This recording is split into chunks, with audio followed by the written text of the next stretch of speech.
drop ទៅដល់កូននេះខ្ញុំសួរខ្លួនឯងហើយសួរទៀតថាតើពេលណាទើបខ្ញុំអាចឈប់រៀន drop ទៅដល់កូននឹងបានបើឥឡូវកូនខ្ញុំ2ខួបជាងខ្ញុំមានគម្រោងយកកូនមួយទៀត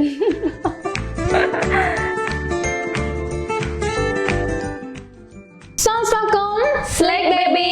Love from the Day One ខ្ញុំជឿថាម៉ាក់ពីច្រើនណាគាត់ប្រកបជាល្អមែនទែនតាក់ទងជាមួយនឹងសកម្មភាពជាប្រចាំថ្ងៃទៅលើការថែទាំកូនរបស់គាត់នឹងផ្ទាល់តែម្ដងហើយសម្រាប់ម៉ាក់ទាំងអស់គ្នាដែលកំពុងតែតាមដានទស្សនាកម្មវិធី Love from the Day One តើទាំងអស់សកម្មភាពទាំងអស់ដែលម៉ាក់ទាំងអស់គ្នាធ្វើការថែទាំទៅលើកូនរាល់ថ្ងៃនេះតើមានសកម្មភាពមួយណាដែលធ្វើឲ្យម៉ាក់គិតថាវាលំបាកវាសំញាំឬក៏ឬថាអត់ចង់ធ្វើចាឥឡូវនេះយើងជួបជាមួយនឹងបងលាក់ចាបងអ្នកអញ្ចឹងដូចយើងបានជួបគ្នាជាមួយនឹងវគ្គមុនហើយតាក់ទងជាមួយនឹងកម្មវិធី Love from the Day One របស់យើងហើយថ្ងៃនេះគឺយើងចង់អញ្ជើញបងមកចូលរួមដូចគ្នាតាក់ទងជាមួយនឹងកម្មវិធីរបស់យើងដដែលទេគាត់ថាថ្ងៃនេះប្លែកបន្តិចដោយសារអីយើងមកសួរសំណួរបងអ្នកផ្ទាល់តែម្ដងដោយសារអីកូនពីរថាគាត់ចាប់ប្រេងមិនទាំងអស់គ្នាខ្ញុំជឿថាប្រកាសជាមានសកម្មភាពមួយនៅពេលដែលគាត់ធ្វើការថែទាំទៅលើកូនរបស់គាត់ណាគាត់ប្រកាសជាអត់ចង់ធ្វើសកម្មភាពហ្នឹងឯងចាបើនិយាយពីសកម្មភាពដែលเขาអត់ចង់ធ្វើទៅលើកូនរាល់ថ្ងៃគឺមានច្រើនប៉ុន្តែយើងជាអត់ផុតអីក៏យើងត្រូវតែធ្វើដែរអញ្ចឹងខ្ញុំនឹងលើកសកម្មភាពមួយចំនួនដែលខ្ញុំគិតថាខ្ញុំអត់ចង់ធ្វើទេប៉ុន្តែវាតម្រូវត្រូវតែធ្វើហ្មងអញ្ចឹងសកម្មភាពទី1ហ្នឹងគឺការផ្លាស់ប្ដូរកតបកូនវាញឹកញាប់ជាពិសេសកូនតូចហ្នឹងហ្មងគាត់បាត់ដៃបាត់ជើងញឹកអញ្ចឹងបន្ថែយប់បន្ថែថ្ងៃឯងបើជាពិសេសពេលយប់ហ្នឹងហ្មងគឺយើងត្រូវដាច់ល្ងុយមកផ្លាស់ប្ដូរកតបឲ្យគាត់អញ្ចឹងណាអញ្ចឹងអាហ្នឹងចំណុចទី1បើចំណុចទី2គឺការបោកសម្លៀកបំពាក់កូនគឺបោកញឹកញាប់មែនតើគឺយើងអាចពាក់ដដែលនៅក្នុងមួយថ្ងៃទេឧទាហរណ៍ថាមួយថ្ងៃមួយទឹកឲ្យគាត់2ទៅ3ដងគឺត្រូវ3សម្លៀកបំពាក់ដូចគ្នាចាអញ្ចឹងច្រើន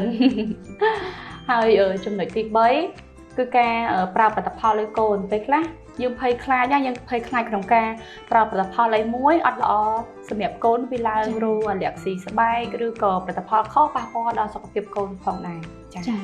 ចំណុចចុងក្រោយគឺចំណុចទី4ហ្នឹងគឺការលាងដបទៅដល់កូនចាអូយក្នុងមួយថ្ងៃខ្ញុំលាងដបហ្នឹងគឺ2ដងហើយដោយសារខ្ញុំកូន2ម្ដងខ្ញុំលាង10ដបហើយdrop ទៅដល់កូននេះខ្ញុំសួរខ្លួនឯងហើយសួរទៀតថាតើពេលណាទើបខ្ញុំអាចឈប់រៀន drop ទៅដល់កូននឹងបានបើឥឡូវកូនខ្ញុំ2ខួបជាងខ្ញុំមានគម្រោងយកកូនមួយទៀតចាប៉ុន្តែចំណុចការលាងដបទៅដល់កូននេះខ្ញុំផ្ដោតសំខាន់ទៅលើសាប៊ូលាងដបមែនតើព្រោះវាបើសិនជាខ្ញុំជ្រើសរើសសាប៊ូមិនបានត្រឹមត្រូវទេវាមានសារធាតុប៉ះពាល់ពេលដែលកូនខ្ញុំមុំដោះគោទៅវាអាចបឺតចូលទៅក្នុងខ្លួនរបស់កូនខ្ញុំវាបង្កទៅជាមេរោគឬក៏បាក់តេរីអីផ្សេងបង្កឲ្យគាត់ឈឺរាករូសអីជាដើមចាអញ្ចឹងចំណុចលាងកំប៉ុងដោះគោនេះគឺខ្ញុំសង្កត់ធ្ងន់ហើយខ្ញុំយកចិត្តទុកដាក់ខ្លាំងមែនតើចាគឺឃើញថាបងលាក់ក៏គាត់ជាអ្នកប្រើប្រាស់ជាមួយនឹងផលិតផល Slake Baby ទៅលើការថែទាំមិនថាតែ